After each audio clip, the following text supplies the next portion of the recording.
Oke, kembali lagi bersama Fikar School Podcast, School with Coaching Method, bersama dengan Pak Doni. Langsung saja. Oke, lanjut Pak. Silakan Pak.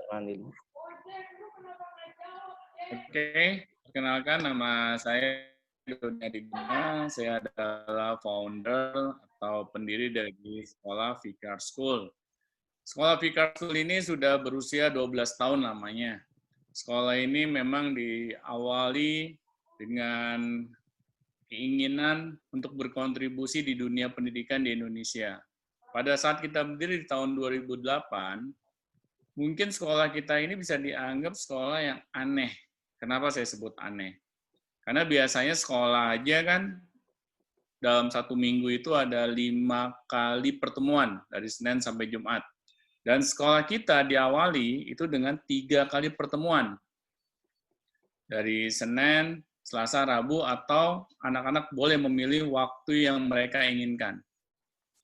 Nah, kemudian jumlah mata pelajarannya yang kita itu juga nggak begitu banyak seperti di sekolah formal umumnya.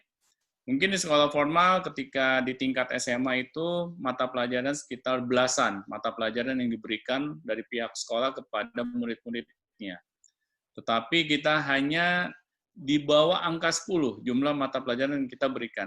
Pelajaran yang hanya diujikan nasional aja oleh pemerintah.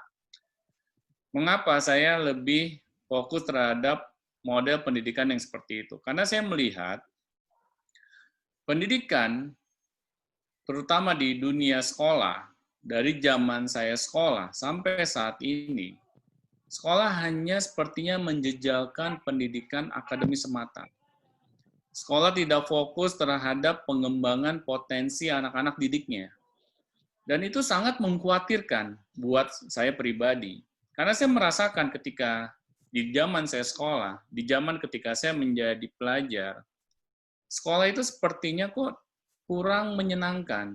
Sekolah itu tidak dapat perubahan di dunia pendidikan. Nah, mungkin teman-teman kaget ya, ketika seorang founder dari sebuah sekolah itu seharusnya memiliki background dari dunia pendidikan. Tetapi saya tidak sama sekali. Saya di sini bisa dibilang pendidikan terakhir formal saya sempat kuliah di dunia pariwisata, tepatnya di dunia perhotelan. Ketika saya mengambil dunia pariwisata atau dunia perhotelan ini, saya tidak pernah bercita-cita juga ingin bekerja di dunia perhotelan. Saya hanya mencari dulu kuliah yang bukan tidak ada ya, yang beban mata pelajaran matematikanya itu sangat rendah, karena saya sangat sekali nggak suka dengan matematika. Dari dunia sekolah saya udah benci banget yang namanya matematika.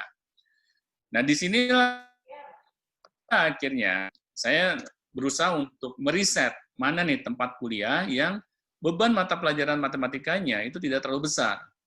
Saya tanya ke teman-teman saya yang sudah berkuliah dan akhirnya mereka menyebutkan dari dunia pariwisata yang beban mata pelajaran matematikanya tidak terlalu besar. Oke, kalau misalnya dunia pariwisata beban matematikanya tidak terlalu besar, saya akan pilih dunia pariwisata. Dan saya akan memilih perhotelan. Dan ketika saya kuliah di perhotelan, saya juga merasa tersiksa karena saya tidak terbayangkan kuliah di dunia perhotelan. Saya mulai harus mempelajari bagaimana caranya untuk mengepel lantai. Terus saya harus mempelajari bagaimana caranya mencuci piring. Dan itu tidak pernah terbayangkan sebelumnya di impian saya gitu. Ketika kuliah di dunia perhotelan, ternyata saya seperti belajar untuk menjadi, ya kasarnya, menjadi seorang membantu rumah tangga begitu. Dan itu akhirnya ketika saya kuliah di dunia pariwisata, saya merasa terjebak. Dan ketika saya sudah terlanjur, saya minta pindah pada kedua orang tua saya tidak mengizinkan saya pindah. Karena mereka sudah merasa sudah keluar begitu banyak uang untuk sekolah di dunia pariwisata atau kuliah di sana. Dan akhirnya sudah, saya harus menjalani hari-hari pahit di dalam kehidupan saya gitu kan. Karena kuliah di dunia pariwisata tidak sesuai dengan janji-janji yang teman-teman saya berikan gitu. Memang beban matematikanya berkurang, tapi beban fisik bertambah. Nah, di sini akhirnya saya ngerasa beginilah akibatnya kalau ketika kita kuliah, kita tidak benar-benar mempersiapkan diri dengan baik. Oke. Karena hal tersebut tidak pernah kita diajarkan ketika waktu dulu kita sekolah, bagaimana menentukan cita-cita. Bagaimana kita mempersiapkan cita-cita. Kita hanya disuruh ketika lulus dari sebuah institusi pendidikan yang bernama sekolah, ya kita harus kuliah. Tetapi ketika kita kuliah, kita tidak diajari bagaimana untuk mengambil atau mencari fakultas yang sesuai dengan potensi yang kita miliki, berupa bakat minat kita. Kita hanya disuruh kuliah saja, agar kamu memiliki ijazah S1. Setelah kamu memiliki ijazah S1, akhirnya kamu harus kuliah lagi untuk mendapatkan ijazah S2. Kalau perlu S3. Semuanya serba S. Ya. Terakhir mungkin S mambo kali. Dan di sini akhirnya yang membuat saya merasa bahwa apakah pendidikan itu harus seperti itu gitu. Apakah pendidikan itu harus mengikuti jenjang-jenjang yang tadi saya sebutkan. Dan akhirnya ketika saya kuliah di dunia pariwisata, dunia perhotelan ini, saya jujur saja saya tidak selesai. Saya hanya sampai semester 4 kalau nggak salah.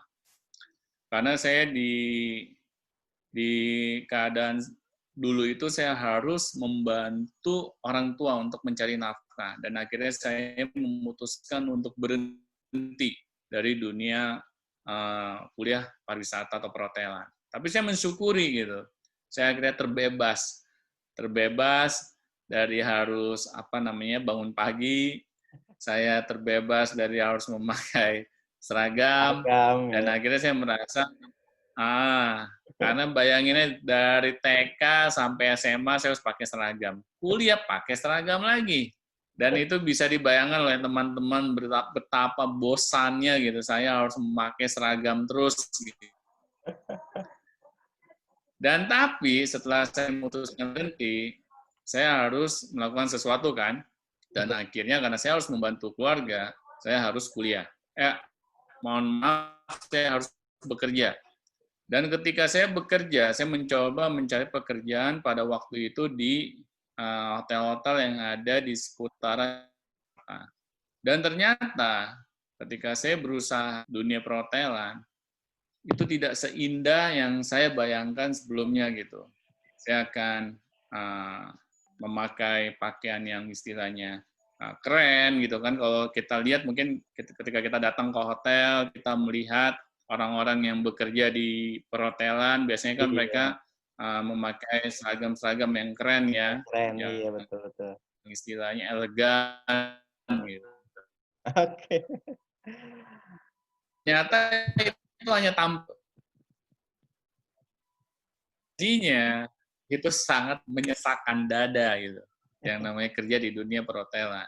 Saya terkaget-kaget gitu. Ternyata kuliah maksudnya kerja di dunia perhotelan itu gajinya sangat rendah. Apalagi untuk newcomer, orang-orang yang bekerja pertama kali.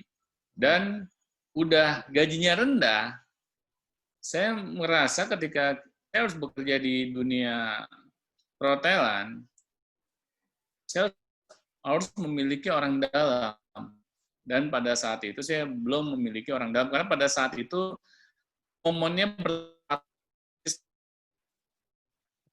moneter mungkin teman-teman akan tahu gitu, pada saat itu sangat sulit untuk mencari pekerjaan karena banyak sekali perusahaan-perusahaan yang gulung tikar. Iya, dan harus cari pekerjaan yang lain. Dan akhirnya banyak lowongan pekerjaan itu yang sudah penuh. Dan akhirnya saya ketika pada saat itu harus berkompetisi dengan para pencari kerja yang lain. Dan itu yang membuat saya akhirnya kesulitan, karena saya pada saat itu baru bisa dibilang baru selesai kuliah dan kuliahnya juga nggak selesai gitu kan, sampai semester 4, terus harus berkompetisi dengan teman-teman yang mungkin sudah punya pengalaman kerja di tempat yang lain, ya. Terus juga mereka lulusan dari sebuah universitas atau akademi, dan mereka juga memiliki gelar, sedangkan saya sampai semester 4 saja gitu. Dan teman-teman mungkin bisa bayangkan, sangat sulit bagi saya untuk mencari pekerjaan saat itu. Dan akhirnya saya memutuskan untuk berhenti, dan saya mencari pekerjaan di luar Indonesia. Oh, seperti itu. Jadi Bapak ini seorang founder pendidikan yang Nah, sebelumnya nggak pernah ngurusin pendidikan. ya, exactly, tepat Ah, banget iya. itu. Oke, Nah, baik Pak. Pasti dalam dalam setiap seorang founder ya, pasti ada sesuatu masalah yang jadi masalah apa sih yang memang ketika itu Bapak pikirkan, kenapa sih harus mendirikan sebuah sekolah? Jadi apa sih masalah yang akan sedang dipecahkan gitu? Karena kan biasanya kan seorang founder itu terlahir dari sesuatu masalah dan motivasi besarnya itu adalah kayak seperti peluang besar atau misalnya sebuah permasalahan, sebuah kekhawatiran. Nah, sekarang Bapak sebagai seorang founder ini sebenarnya apa sih masalah yang sedang dipecahkan dengan mendirikan Fikar School ini, Pak? oke, baik, itu pertanyaan yang bagus ya. Apa yang menyebabkan saya mendirikan sekolah ini? Karena sebelumnya, saya juga tidak pernah bercita-cita untuk mendirikan sebuah sekolah. Nah, itu Jujur aja, anehnya di situ. jujur aja, karena saya sempat mengalami masa-masa pahit ketika sekolah dulu. Saya Iya, sempat nggak naik kelas, ya. Itu sampai 2 kali lagi saya nggak naik kelas, di tingkat SD dan di tingkat SMA. betul. Dan itu yang membuat saya semakin benci yang namanya ke sekolah. Kok udah istilahnya ke sekolah itu kita harus bayar, Mm, setiap bulannya kita harus bayar SPP ya. betul. Terus kita juga harus susah payah mempelajari segala hal, semua mata pelajaran yang ada yang kita suka dan ada yang kita tidak suka, tapi kita dituntut harus suka semua, ya.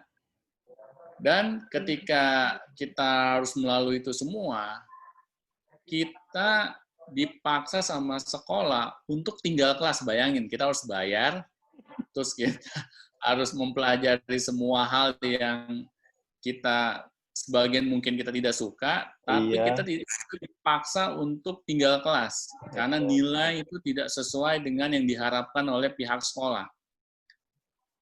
Dan itu yang membuat saya merasa bahwa sekolah ini sebagai lembaga untuk menuntut ilmu, kok sepertinya tidak sesuai dengan tujuan awal gitu. Hmm, masalah Seharusnya kan besarnya itu. sekolah, ya, seharusnya sekolah itu kan membuat yang namanya anak yang tadinya tidak tahu apa-apa dan Mm, akhirnya dia menjadi tahu apa-apa. Ya, membuat anak yang sebelum dia datang ke sekolah tidak memiliki ilmu, akhirnya ketika dia sekolah dia memiliki ilmu yang bermanfaat untuk masa depannya. Tapi saya melihat bahwa sekolah itu hanya targetnya mengejar KKM atau iya betul. mengejar kurikulum.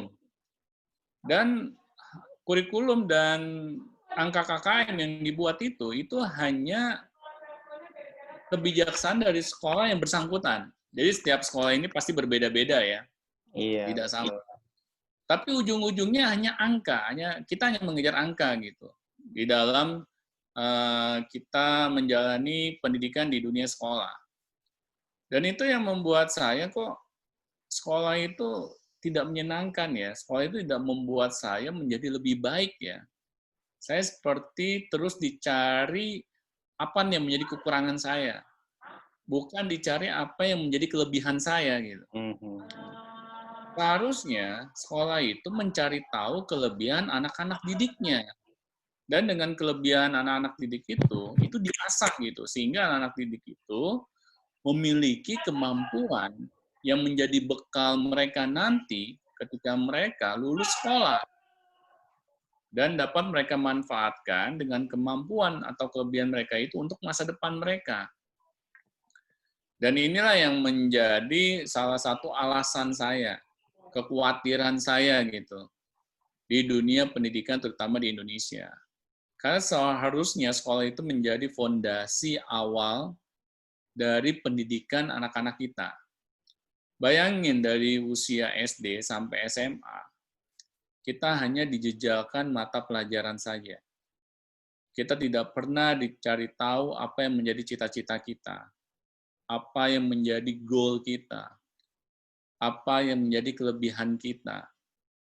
Kita hanya disuruh untuk mengejar angka saja. Kita hanya disuruh untuk mendapatkan ranking 1 saja. Tetapi untuk mendapatkan ranking 1 itu, sekolah kadang tidak mau tahu bagaimana caranya. Akhirnya saya melihat bahwa teman-teman saya banyak yang melakukan kecurangan-kecurangan ketika mereka sekolah dulu. Gitu. Ya, misalnya dengan menyontek, terus menyuap guru, malah ada yang seperti itu, ya. Guru istilahnya diajak kerjasama gitu agar mendapatkan nilai yang baik gitu kan. Itu pengalaman yang real saya ada alami. Saja gitu. yang seperti itu ya. Ada banget ya. Even hal yang sampai sekecil mendapatkan nilai olahraga saja itu banyak yang bermain.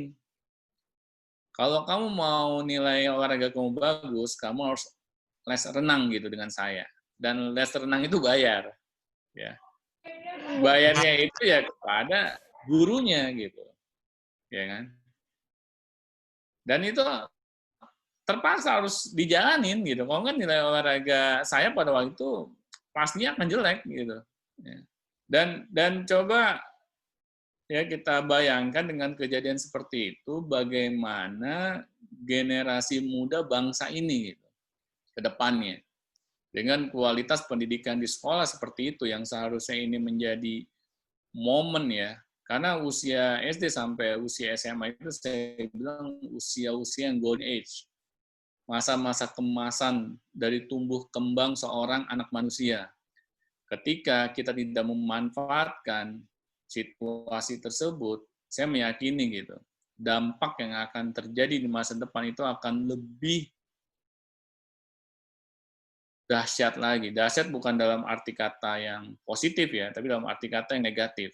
Karena di masa-masa usia sekolah itu, seharusnya anak-anak itu lebih dititik beratkan dalam pendidikan karakter mereka. Kenapa saya menitik beratkan ke karakter? Karena karakter ini adalah pembentukan dari kebiasaan-kebiasaan hal yang memang itu harus dilakukan dari usia sedini mungkin. Karena kalau tidak dilakukan dari usia sedini mungkin, saya meyakini gitu bahwa akan sangat sulit ketika sudah dewasa nanti baru kita melakukan pembentukan karakter. Akhirnya ketika anak-anak ini sekolah, mereka hanya fokus dalam pendidikan akademis semata gitu. Sekolah tidak pernah mencoba memberikan pendidikan yang arahnya ke pembentukan karakter. Karena ketika pembentukan karakter itu telat diberikan kepada anak-anak kita, ya seperti ini ya, seperti sebuah pepatah gitu, bahwa ketika kita membentuk karakter seorang anak manusia di usia dewasa, itu seperti kita membentuk patung dengan batu. Bayangkan dengan batu. Akan sangat sulit gitu kita membentuk patung dengan batu. Dan ketika kita ingin membentuk patung, itu lebih mudah pastinya dengan bahan-bahan yang lebih lebih empuk. Contohnya seperti tanah liat misalnya. Dan ini usia-usia sekolah ini bisa kita bayangkan anak-anak ini itu seperti sebuah bongkahan tanah liat gitu. Ketika kita ingin membentuk sebuah tanah liat menjadi sebuah patung, itu akan lebih mudah gitu. Karena kontur tanah liat ini lebih gitu, lebih soft, lebih lembut dibandingkan batu. Jadi ini bisa kita bayangkan ya, pembentukan karakter itu seperti antara tanah liat dan batu. Ketika usia anak-anak, usia sekolah itu seperti tanah liat. Tapi ketika usia dewasa itu seperti batu. Jadi akan sangat sulit. Dan seharusnya ketika di dunia pendidikan usia sekolah, mumpung anak-anak ini kita lihat, ini seharusnya yang fokus dalam, karena mengapa karakter itu yang pertama harus kita bentuk. Ya kita bisa melihat di zaman Rasulullah ya, mengapa di 13 tahun pertama masa-masa kenabian Rasulullah lebih fokus terhadap pendidikan karakter bagi umatnya. Setelah pendidikan karakter, baru akhirnya Rasulullah setelah 13 tahun itu fokus terhadap ibadah-ibadah ritual. Karena masa-masa 13 tahun awal ini, ketika karakter itu tidak dibentuk, akhirnya misi keislaman yang diemban oleh Rasulullah itu akan lebih gitu untuk dapat dipahami oleh umatnya. Jadi sebenarnya pembentukan karakter yang Rasulullah kedepankan itu memang dengan cara role model, dengan cara Nabi Muhammad itu sebagai uswatun hasanah, orang yang pantas untuk ditiru dan dicontoh. Dan itu yang akhirnya membuat umat Nabi Muhammad pada saat itu. Nah, seharusnya ketika kita mengaku diri kita beragama Islam, ketika kita mempelajari Nabi kita, seharusnya di situ kita mendapatkan hikmah gitu. Dan hikmah tersebut bisa kita tiru dalam dunia pendidikan. Karena di dunia pendidikan ini itu juga sama saja kita menanamkan database terhadap anak-anak didik kita. Tentunya database yang positif ya, bukan database yang negatif gitu. Dan bagaimana kita bisa memberikan database yang positif kepada anak-anak didik kita? Kalau dari awal saja anak-anak itu datang ke sekolah, itu hanya kita jejalkan dengan pendidikan akademi semata. Betul. Anak-anak dipaksa harus belajar matematika, anak-anak dipaksa harus belajar PS, anak-anak dipaksa harus belajar kimia, dan harus bisa semua ya Pak ya. Dan yang lain ya. Dan harus bisa semua, dan angkanya kalau bisa 10 semua. Iya, harus ya. 10 semua dan ya. Ini kan yang buat kita bingung. Nah, mungkin zamannya Agung juga seperti itu kali ya. Iya, masih Pak. Zaman saya juga seperti itu. Tapi saya untungnya saya bisa semua. Sombongan ya. Oke. Mungkin pada saat itu Bapak ketika ingin mendirikan bisnis Fikar School atau misalnya sekolah Fikar School, apakah sebenarnya bukan bisnis dong, mohon maaf. Iya, sekolah. Awalnya, ya saya nggak kepikiran bisnis ya. Kalau bisnis kan pastinya profit oriented banget ya. Betul. Kalau ini malah ketika saya mendirikan sekolah ini, saya malah dibilang sama seseorang, Pak Doni nggak salah mau bikin sekolah. Iya kan, background mana? Iya, bukan masalah background-nya. Waktu itu saya nanya kepada salah satu orang yang saya baru aja kenal, dan dia sudah duluan di dunia pendidikan. Saya intinya berkonsultasi lah sama beliau. Dan yang saya kaget ketika beliau menyampaikan jawabannya ketika saya tanya mengenai dunia pendidikan, bagaimana caranya untuk mendirikan sebuah institusi pendidikan, beliau menjawab, Pak Doni yakin mau berkecimpung di dunia pendidikan. Memang kenapa Pak? Bapak tahu nggak, kalau Bapak berkecimpung di dunia pendidikan, Pak Doni itu sulit menjadi kaya. Bayangin, itu jawaban dari seseorang yang duluan berkecimpung di dunia pendidikan. Dia berarti sekarang kondisinya nggak kaya. Bisa jadi gitu, bisa jadi. Iya, Nah, iya. ini yang saya sangat-sangat surprise gitu, sangat terkejut. Kok bisa seorang apa namanya yang berkecimpung di dunia pendidikan kok berbicara seperti itu gitu. Apakah semua hal yang kita lakukan itu harus kita compare dengan berapa banyak uang yang kita dapat? Betul. Apakah harus seperti itu gitu? Kalau seperti itu, ini dunia ini kayaknya sangat materialistis banget gitu.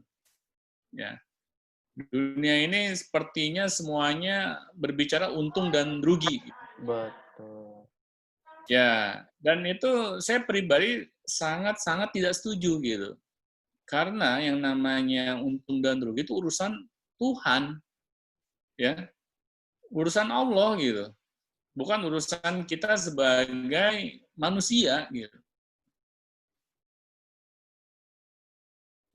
Sama Tuhan. Dan hasil ya kita serahkan kepada Tuhan dan Allah 100%. Tapi ketika kita selalu mengukur dengan berapa banyak uang yang kita dapat, akan sangat sulit gitu bagi anak-anak kita untuk dapat mengembangkan potensinya gitu. Ya. Karena semuanya ukurannya harus berapa banyak uang yang kita dapat, bukan berapa banyak manfaat yang kita dapat berikan kepada masyarakat. Nah, ini yang saya sangat tidak setuju gitu dengan pandangan seperti ini. Gitu. Makanya ketika saya mendirikan Vicar School itu, tujuan saya bagaimana anak didik saya dapat menemukan jati dirinya, dapat menemukan amanah yang dititipkan oleh Tuhannya kepada diri mereka. Dan itu kalau tidak diusahakan, dicari tahu, itu Iya. akan sangat sulit gitu. Anak-anak ini untuk mendapatkan insight atau mendapatkan pencerahan gitu mengenai apa yang menjadi jati diri mereka. Karena itu harus diusahakan dan terutama peran orang-orang dewasa di sekitar mereka. Bisa itu orang tua, bisa itu para pendidiknya di sekolah. Pokoknya orang-orang di sekitar mereka itu harus berusaha mencari tahu potensi anak-anak mereka. Kalau bukan orang-orang dewasa di sekitar mereka, siapa lagi yang bisa membantu anak-anak kita gitu. Ya. Dan itulah yang mengakibatkan saya mendirikan sekolah Vicar School ini dalam upaya saya, dalam ikhtiar saya untuk membantu anak-anak didik saya yang bersekolah di Vicar School untuk mencari tahu jati diri mereka. Iya, iya, iya. Ya.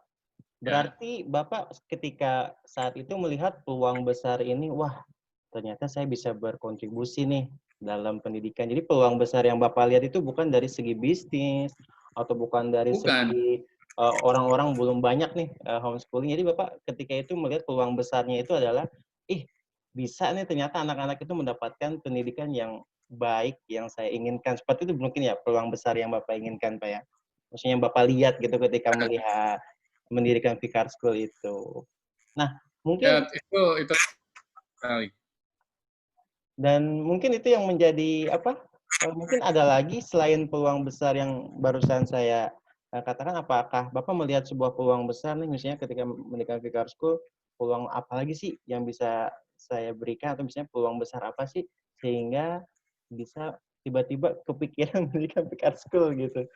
Apa itu yang menjadi kedepannya itu seperti apa gitu, Pak? Oke, baik. Jadi ketika saya mendirikan Vicar School ini, saya nggak berangan-angan muluk-muluk